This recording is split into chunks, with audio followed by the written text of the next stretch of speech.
We're having more fun off camera than you are, I guarantee you. Good morning. It is Wednesday, October 17th, 2018, and you're here on Java with Jerry, coming to you as always from the penthouse suite of Stadium Towers right here in Anaheim in the Platinum Triangle. And this morning is a special show for me, and I think you're going to enjoy it, and you'll know why in a little bit. So as always, if you're watching live, you know where to find it. If you're watching it on Orange Slice, you found all the previous episodes, and those of you that do watch live, if you want to see some of the previous ones or you've got a favorite you want to share with friends, it's at orangeslice.com. You can also find it on YouTube, and if you don't want to watch, I don't blame you. After all, this is a face for radio and a voice for silent movies. You can pick it up as a podcast and get it at Podbean. So lots of ways to enjoy Java. And as always, we're going to do a little bit of news. I won't do as much news or any sports or local stories today just because I want more time with my guest, because my guest is Cherri Spriggs Hernandez, one of my bosses, the Executive Vice President and Chief Marketing Officer of FSB Core Strategies. We're going to have a little fun with her. She's lively. Trust me, it's going to be a good episode, and we've got some interesting stuff for her lined up. And then our feature today will be How to Speak Millennial. We have a good one for you that goes with our guests, so there you go. All right, let's go into the news stories. I picked a couple of stories that are just kind of interesting to me, having nothing to do at all necessarily with our guests, but it turned out that I picked them up and I found a way that they actually do comport with what our guest is here for. So let's talk a little bit about success and about being intelligent and how you succeed in life. And here's a couple of stories that on the national and state level sort of speak to the issue of being successful or not, and whether or not you're paying attention. I read in a recent story that Americans are facing very different outlooks depending on where you're working, whether you're a public employee or a private sector employee. You're not going to believe this, but most private sector employees have very little saved up for their retirement. In fact, 33% of baby boomers, now these are the people that are retiring in mass daily, right? 33% of them have less than $25,000 in retirement savings. Honest to God, that's the stat.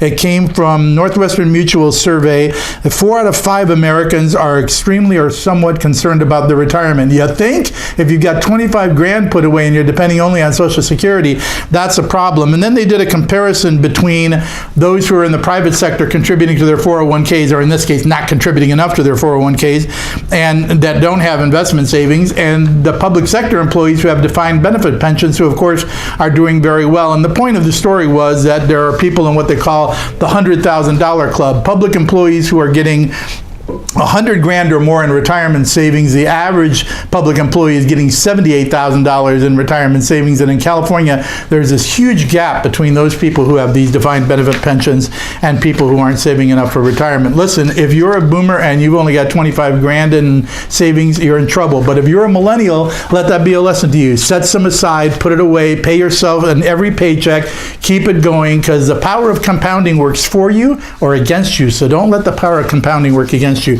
Make sure you get some money put away. I know it means you can't spend right now on that latte, but trust me, old you will appreciate it that young you gave up a cup of coffee now and then and stuck it in savings. All right. Sort of related but unrelated story on the state level is that Governor Jerry Brown just signed a piece of legislation. Let me get the number for you. For you geeks who will look it up, SB 826 that passed the Assembly and the Senate last month was signed by the governor, and it mandates that we are the first state to require women be included on corporate boards of directors for publicly traded companies. And it's spelled out down to the nines how much you have to actually do. The requirement ramps up in 2021, and for 5-member boards, you'll expect it to have 2 females on your board, and for 6 or more members, you're expected to have at least 3. Now, it's going to hit all kinds of serious legal problems, obviously, right? I mean, you know, this is a problem when you mandate how you're going to gender up a particular board of directors. For our particular company, no flaw. I have no problem. 66% of my board are females, so I'm good to go. But for publicly traded companies, you've got some real serious issues if you don't have enough women on your board. The notion is that having gender diversity helps decision making, and in fact, they did a study. Let me tell you who did this study. Who did this study? The MSCI Credit Suisse. I don't know who MSCI is. So whoever MSCI is, I can't give you a source for that. Credit Suisse, which is a bank, and UC Berkeley found that as of late August, women held only 546 positions on boards out of 300 3,445 seats, or 15.8% of the publicly traded California companies on the Russell 300 index. And so those companies that did have women on their boards actually did far better in stock price and in shareholder benefits. So there you go. Putting women on your board is a smart thing. We have 2 on ours, and so we're smarter than the rest of you. So I just wanted to give you those stories. In context, what's that tell you? A, if you're young, make sure that you're putting money away so that you aren't like your boomer parents and grandparents who don't have enough for retirement. And B, if you're a woman, you got a shot at getting on the boards, and your leadership makes a difference in stock price. So there you go. Good news for us. And of course, as I said, our company has 2 female shareholders who sit on their board, and one of them is my guest. So I'm going to bring her in, and we're going to get started. Please welcome Cherri Spriggs Hernandez. Come on in here. How are you? Good. How are you? This is your first time on Java with Jerry. And you got your own Java with Jerry. I know. How much does this cost me? It costs you a lot. And you get to take it home. I do. Okay. Every guest gets their own mug. Okay. Actually, you buy them all, so you actually get to take them home. How much it costs me. Yeah, not as much as you think. I'm just kidding. Yeah. This is great. Hey, I'm glad to have you here. So I like that first story, because I have a story about your first story. You have a story about my first one? So why do I interview? Let's just let the I don't know why we need you. No, so in 2001 is when I started working. I graduated from Chico, and she went to Chico State Wildcats. Chico State, journalism major, public relations option, and I started at Porter Novelli 2 weeks after I graduated from school, and I too started my 401k. Yeah, and that's it. And it was $50. All I could afford was $50 out of each check. But as time has gone on, 20 years later, I'm up to $100. No, I'm just kidding. No, I'm good at this. But my point is that I started with $50. So that's a good thing. It's funny that you picked that up and did that story. It's really I think it's frightening to think that boomers don't have enough money to retire because they didn't put any money away. That's kind of crazy. It's just absolutely insane. Yeah. And I'm always, our poor millennials, they get beat over the head about making sure they know what they're doing about their savings and their investments. But I wanted to talk a little bit about the beginning. So where did I put it on my cards here? You already outed me that you went to Chico State and did a journalism PR major. Mm-hmm. What made you pick Chico State, and why journalism PR? I mean, you're a Southern California girl, grew up in San Clemente. What made you go there, and why did you pick that for a major? So I initially didn't want to go there. Oh. You ended up there. I did. My dad had taken me on a college trip, and we looked at San Francisco, Sacramento, and Sonoma, and I thought I wanted to go to Sonoma. Like I would, imagine me sitting in my bedroom in San Clemente. I'm a beach girl, and A Walk in the Clouds, that movie A Walk in the Clouds with Keanu Reeves had just come out, so it was like the vineyards and all this crap. And so I'm like, I'm gonna go to the wine country, to Sonoma State. So this is back in the days where you would write away for please send me a college brochure. That's right. Yeah, we all did that. And stuff. Yeah, there was no electronics.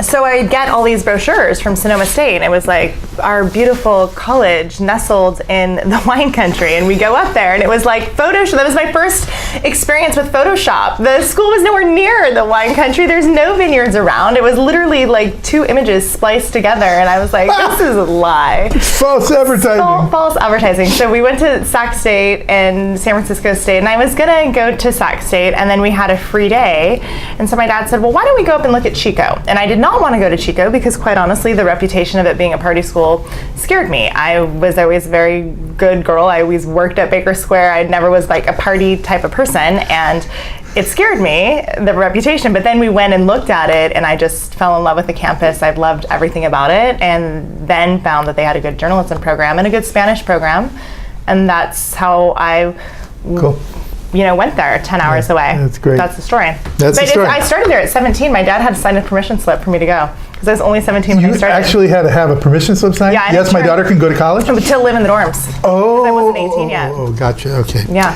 So now you've had a unique experience, right? Because you are one of the women entrepreneurs I know who really literally started at the entry-level position and now owns the company she started with. You got to tell that story. Crazy. You began as an intern, and here you are, now you're a shareholder. How the hell did you get there in a hurry? I don't know. It's really weird. I can't believe it myself. No, like I said, I started 2 weeks out of school at Porter Novelli working for Frank Schubert and Rick Clausen. And I loved both of them. They're really wonderful mentors, taught me so much about running statewide ballot initiative campaigns and just campaign strategy and whatnot. And then they left, and then and I left and went to another PR firm, and then Frank started his thing and hired me back. Frank Schubert, she's talking. And then, then he merged with Jeff. Right. And then, Jeff Flint, she's talking. And that was in 2005, and I was in Sacramento, and then they asked me if I wanted to come down here to Orange County because I was from here, and they wanted to open up a place here first. I don't know if many people know that. Frank and Jeff actually merged down in Orange County first before they did in Sacramento. I didn't know that myself, yeah. That's interesting. And so I was down here, and then ended up going back up to Sacramento, and then time went on. I did leave for a little bit. I thought this was not the field for me. I thought I sucked at my job and quit. I quit to Frank and Jeff and went to go work at VSP as a senior PR person at the Vision Insurance Company. And then 6 months later came back and realized, no, that was a lie. I actually was very good at my job and missed it. And then Frank retired, and then the company went through different ideations, and then in 2012 became a partner. So now talk about FSB, because 2012 is when I joined, and I joined months after you and Christy and Jeff decided to do FSB in its current sort of configuration. Well, not even in its current configuration, we'll talk about that in a minute, but at least put together the mothership, so to speak, of FSB Core Strategies. And it was a happening time for this business. So talk a little bit about where it's been from there to now in the last 6 years, because it's been warp speed. Well, I mean, we had to completely rebrand the firm for a multitude of reasons, but it was, I mean, we're still here. We're still here, and we're so good, and we're so big, and we have such a great team, and doing so many great projects and involved with so many exciting things that I think we've grown 300% Well, in 2012. I mean, it's nuts. We always had a reputation for doing statewide ballot measures, and still do, and we still do them, right? And we're working on some as we speak. But it's gotten to be much more diverse than that in terms of the campaign side. And at the same time, we've built the public affairs and public relations side. I think you need to talk a little bit about sort of those practices, how they've grown. Yeah, the public affairs side, and that was true. Like, people knew us for statewide ballot measures, and as we've grown and continued to deliver results for our clients, that we still do statewide ballot measures, but we also do so many local measures too, which is personally what I love to do. I love to do the local measures, whether it's at the city or the county level. But our corporate public affairs side that we've been able to grow, which has made us successful and profitable in non-election years, because it used to be that was not our business model when we first started way back in the day 20 years ago. Yeah, now I tell people we're busy in an odd numbered year, but an even numbered year is just crazy, right? Because we do the political stuff on top of everything else we do. Yeah. It seems to me, though, and I want you to react to this statement that I make and tell me whether or not this is true in your experience. I think being involved in the political side of it gives us sort of a bent toward how we do all of our work, so that, and when you're involved in the political campaigns, right, there's a win, whether it's a clear win or loss, there's, a measured, victory, and I think it just colors the way we approach all the things that we do. I think that's accurate. I definitely think that's accurate. I mean, I've always loved the campaigns because of that, because there's a very clear, you win or you lose, and you know exactly what you're working for. On the verdict day, right? There's no question what you need to get done. Yeah. But I do think we approach our corporate public affairs clients like that as well. But I think that's why we've been successful, because we actually do things. We deliver results. We work really hard. We're scrappy. We're resourceful. We know how to get things done. Yeah, and I think it's that deliver results part of it that we teach too. I mean, I think when we talk to young professionals and we get them involved in a project, it's important for us to tell them what the win is, right? So if we're working on getting something cited and getting an entitlement, we let them know what it is that constitutes the win for that client. Or if we're working on getting a project built, we tell them why that's important. So I think having that win orientation is important. Here's something else that's unique about us. You have two offices, one in Sac, one in Orange County. But you act as one team, and people in both offices can be working on the same client at the same time. How do you do that? And was that purposeful, or did that happen? I know how I do it, because I'm from Orange County. I'm here, and I'm down here, and I'm home, but I'm in Sacramento, and I'm there. Yeah, but your shareholders do that too. They're all over the place. I just, I think we have, it's really important for us to work as one team, obviously, but we don't see it as being, they're in Orange County or they're in Sacramento, because we have talents. We have Sacramento-based projects that need, folks that have OC talents and vice versa. So I think one of the luxuries of having a firm like ours is that we can tailor make project teams to what the client's needs are, no matter where the client is, and that's not always the case. I think it's somewhat about talent, but I also think, whether you guys admit it or not, you actually make a sort of concerted effort to make sure people are integrated in both offices and that they talk to one another and they're working on projects together. It's sort of team building without it being designated as that. I see what you're saying. I think it's just when I look at a project and see what we need to get done, if somebody's from Orange County or Sacramento, then we pick the people, and then it just happens naturally, like you said. Yeah. So let's talk a little bit about the clients. You've got a broad diversity of clients in our firm. So talk sort of on a big, broad level, who they are, what we do for them, the kinds of practices we have. And now you've added another dimension to it of late in the last couple of years has really exploded, which is you handle a bunch of associations as well. So. Yeah, we have that. I think one of the things that's made us successful in growing such a big, diverse client roster is our marketing strategy. The marketing strategy Here comes the chief marketing officer doing a pitch. Right? The marketing strategy has never been, we're going to sponsor this golf tournament and get a bunch of golf balls with our names on it. I could care less about that, quite frankly. Our marketing strategy has been no golf balls this year. No FSB golf balls. No, our marketing strategy has always been one that I want people to feel passionate about. So we empower, folks on our team, as you well know, to get involved with the organizations that they want to get involved with.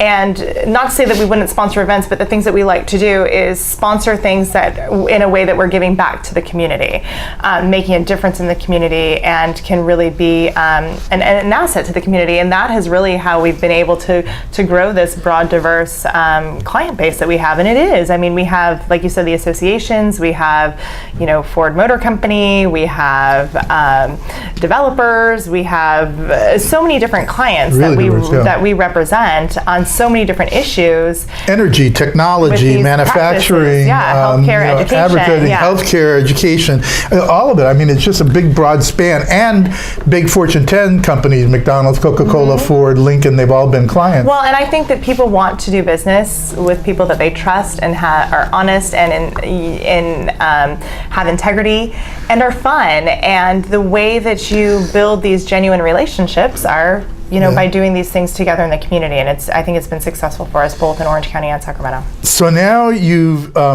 kicked it up a notch in the last, 6 months, a year. Yeah. And you're starting to build a family of companies. Talk a little bit about that kind of horizontal diversity, because you're not vertically integrating, you're horizontally integrating, and you're bringing in a bunch of disciplines. What are you doing? It's exciting and it's fun, and this is the part that actually makes me so excited. I should back up and say I come from an entrepreneurial family. My parents weren't entrepreneurs. My dad actually worked for the Orange County Register for 40 years, but my grandparents were entrepreneurs in the restaurant industry and the tire business in Fullerton. I didn't know about the tire business in Fullerton. I knew about the restaurant in Tustin. Dealer's Tire in Fullerton. My grandfather had that for years and years. And what I would like to have is what I say is that we're the most unfamily family business around. Like, none of us are actually related, though, one's my son's godfather and one's my son's godmother, and the other one I worked with for 20 years, and all of these things. So we are actually the most unfamily business around. And when I look towards the way that we grow, I have an 8-year-old son. I want him to have a place in this business. I want the people who's here, their children and their grandkids, to have a place in this business. Maybe they're not public affairs, PR people, or maybe they're graphic designers, or maybe they're coalition people, or maybe they're digital advertising people. That's or a discipline we don't know about now that will be important 20 years from now. That for me is how, kind of like my guiding star, and how we've grown this, and then it just helps our clients too as we bring these companies under one roof. It just helps deliver more results. So let's talk about the companies themselves, because we've always had a PR firm that did public affairs as well, and now it does PR, public affairs, and association management for some big associations, and they're sort of varied as well and all over the state. but now you've added like a field operation political firm and a media firm. Talk a little bit about what you're doing to grow it. So, well, as we look to grow it, I mean, when we approach our campaigns, typically in the past, we've reached out to the folks who we do research with, or we reached out to the folks who do the ground operations with, and we've developed these great relationships over the years. And then as we've started talking and learning more about our partners' secession plans, in some instances, it's made sense for us to combine, to combine and bring them under one roof, so that we can, instead of being FSB and then we have this person for this and this person that, FSB can provide everything for you. Yep. And we're busy doing it, and it's going to be fun and exciting stuff, but that's not the only thing you've done. You guys have all made a big investment, and you went and bought big old historical house in downtown Sacramento, moved everybody out of the glass building, and now they're in a haunted house. So talk about they are. We're literally in a haunted house. Talk about our Sacramento headquarters then, Jay. This is the smile of true love when I talk about this house. This is one of her favorite things. If I didn't ask this question, my bonus would have been really small at the end of the year. We purchased a Victorian at the end of last year at the corner of 18th and J Street in Sacramento, and one of the last Victorians in Sacramento. It was, and that was not what I said. That's what the Sacramento Business Journal said when they wrote the story. Well, then it must be true. Our purchase. The Sacramento Business Journal said that, and it was very cool. I mean, I saw it, and Jeff had gotten the advertisement. He knew that this was something that I had always wanted. He wasn't on board with it initially. It's not really his thing, but he's like, there's something about this one, go check it out. And I went and checked it out, and I just fell in love with it. And I saw the paint peeling from the ceiling and everything else. It was in really good condition. A law firm had it for 21 years, but it was also needed some work. And but I just knew we needed to be there. And then Christy came and saw it, and she was just like, okay. You have to know Christy to know what that means. So those of you that know her are smiling.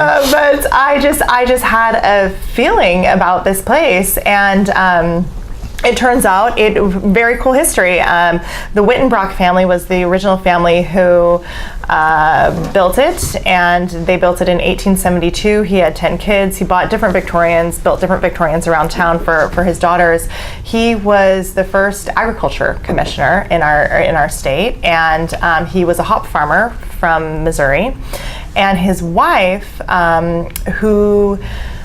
she actually ended up living 20 years longer than him. She was one of the founders of the women's suffrage movement here. So really? She was very much involved with politics too. And I don't even know if I told you this story. The latest chapter in this. I was sitting just a month ago. It frightens me when she pops a story out live on air. Just at my desk a month ago, and this email came across my desk with a letter that had been sent to the law firm 13 years prior. The letter was from Charles Munger Jr. Are you kidding? I didn't know that. Did I not tell you this? No, I know this story. Breaking news, people. Breaking news. So the letter had come from Charles Munger Jr., and apparently he had toured the property 13 years prior. You're kidding. And his family, that's his mother's family. Are you kidding me? The original was one of their daughters. Wow, unbelievable. And so I thought, oh my gosh, this is incredible. And in the letter he offers, whatever, I have all these records and photos, whatever you want. Well, nobody ever contacted him. The law firm didn't care or anything. Well, so they knew that I was really into the history and what we did. And so I just happened to be that our IT guy was there that day too. And he was like, I have an email address for that guy. It's probably 10 years old, but whatever. And so I emailed him. And I said, you sent this letter 13 years ago. Nobody ever wrote back to you. But I am interested in this. I even went to your great-grandfather and great-grandmother's graves before we moved in. Yeah, by the way, you need to tell that story. You not only go look at the house and kick the tires before you make Cherri and Jeff investment, you go to the graveyard to go find the original builders. To get their blessing. And I would love, if you are up for it, I will take you up on that offer. I'll take whatever you have because I want to pay homage to your family. And he wrote me back right away and said, yes, I'll help you. So is he giving you some stuff? Are you getting stuff out of this? Mm-hmm. Really? Cool. Oh, that'll be great. Isn't that crazy? That really literally just happened like a month ago. Yeah, but that's not the only things that you found in the house. Tell everybody what you found in the fireplace. We did find some bones in the fireplace. They found bones. bones. Which I refuse. I'm down to how much time? Oh my God. All right, I got to go fast because I got a couple other things to go and talk to you about, and we're running out of time. See, this is not enough time. If you haven't discovered Cherri's personality, you will now. You are, among other things I just discovered today, an ordained minister. I am. I'm an If you haven't picked up a personality, you get it from this. You're an ordained minister. And what did you do this weekend? So I performed my second wedding. I officiated my second wedding. The first was for my son's godfathers. I performed their wedding a few years back. I think that was 2016 or 2015, I can't recall. But I did, one of my brothers got married this weekend, and I did the wedding. And this was actually cool because it was a surprise wedding. Everybody was coming because they thought it was a gender reveal. They thought, which it was a gender reveal. It was a baby shower gender reveal. But people didn't know until they got there that it was a wedding. And I did their officiated the wedding. So that was very cool. Universal Life Church. Universal Life Church. So if this whole thing doesn't work out for me, I have a fallback. Oh, good, yeah. If a 25-year career just happens to crash and burn, then late in life I'll just go on and do ministry, right? Yeah, no, well, that's cool. It's always important to have. So, is there anything you wanted to talk about that I didn't cover this morning? Because you're the boss and you pay my paycheck. So if there's something you want to talk about, now's the time to talk about it. Well, Cherri. Yeah, well, no, I'm just kidding. You want to talk about how fascinating it is to work with a handsome lawyer. All right, thank you. But we'll have to save that for another episode. Yeah. All right, I'm going to quickly go to our millennial word, which is just perfect. I'm glad we picked this one today. What did I do with my millennial word? Here it is. All right, all you boomers, if you need to know how to speak millennial, pay attention because this is how to speak millennial. The word today is goat, G-O-A-T. Yes, goat, as in a little billy goat. And that stands for greatest of all time, which as you can see is here, my boss, one of the three. She's the goat. And so you use it in a sentence by saying, dude, she's the goat. And so you've seen it here. The goat was live on Wednesday, the 17th of October. We'll see you next week. We'll have another episode of Java with Jerry. We'll have a fascinating guest, probably not as fascinating as the goat, but you'll still be here, and so will I. In the meantime, have a great week, make good decisions, and we'll see you next Wednesday on Java with Jerry. Cheers. Cheers. Thank you for having me on. Hey, I'm having a minister on the air. Wow. Good thing I behaved.